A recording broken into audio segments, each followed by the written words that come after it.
I want to start with you, Josh. As a fellow writer-director, I mean, what most impressed you with Jill? Well, I thought she's like a community builder. Like she really, she's not a dictator. She's not a tyrant. I don't know if it's so much about she gets what she wants as she's open to finding out what she wants in the moment. You know, she's super collaborative. She creates an environment where everyone can do their best work, where everyone can fail, but there's no failure. There's no sense of like, oh, that didn't work. There's just a sense of like, let's try it again. Let's do something else. There's a lot of play. There's a spirit of cooperation and collaboration, and I don't know. The whole thing was, it was exactly the kind of environment that I try to create in my own films, and where it feels like it's not just about one person's vision, getting it down and making it the way that they want it. It's more about, let's all come together and have a transformative experience and try to tell a story that feels truthful, you know?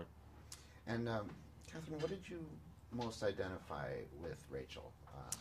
And do you have to even identify with your character to tackle one? The stripper obsession?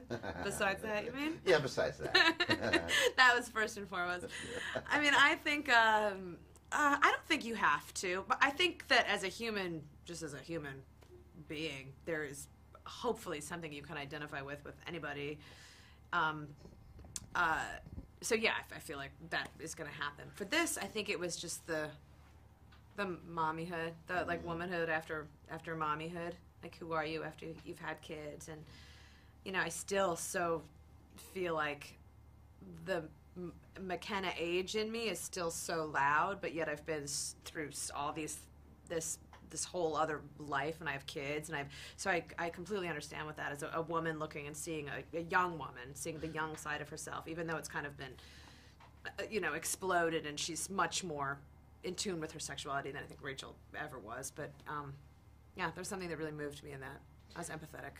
And for both of you, what does a story have to say to you for you to say yes? Is it about timing? Is it about the director? A little bit of everything? I would say for them to say yes to, I mean, exactly, for them to say, would you do this? I feel like, all right. They ask. An offer comes through. Fine. Okay. What we have for you, I'll take it. Mama's got 2 kids, guys. Go. I mean, sometimes you don't know what you're involved in until you're actually doing it in a weird way. Like, I read the script. Jill and I are friends for years, and she just asked me to do the table read, which she didn't think I'd be able to do the show because of my the movie because of my series. Then we did the table read, and it was just so electric and great. You're like, there's no one else that can play this part. It was just so felt good. Like, okay, let's make this movie. So we worked it out with work, but I didn't understand what the movie was until the table read. And then after the table read, once we started making the movie, then I'm like, oh, this is also another level of depth of this is what we're making.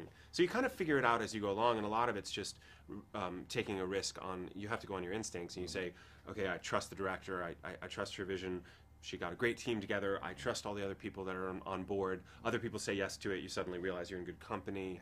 So a lot of it is just your gut. And speaking of your show, Josh, it's coming to an end. 1, is it bittersweet? And 2, are you working on a follow-up to Liberal Arts? I am. I was working on a bunch of things that were kind of like competing scripts, and I was kind of figuring out like which one was gonna, you know, it was like a horse race, and one galloped out in front. So good, I am. I do have something that I'm finishing up right now. Yeah, it's totally bittersweet, but it's also, you know, it's been 9 years, so it's not like something we're in our 9th season.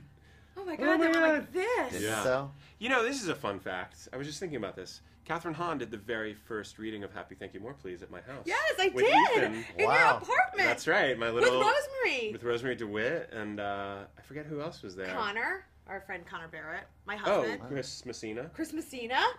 No. That was another reading because they played your parts. You did the very first one with Ethan. Yeah, and Rosemary was definitely there. She was? Yes. Oh, maybe she played. And we all sat around. I might have had. I know. I was there. I can say. I might have had cut two I was readings. Just naked together in a movie. Yeah. How about that? As usual. But I met you back. When did I meet you? When I moved to LA. Through Anna. Yeah. I think we auditioned for a pilot together that you got and I did not. Oh, the Rob Reiner. You were like, yes, I know it exactly. Yes. I wanted it.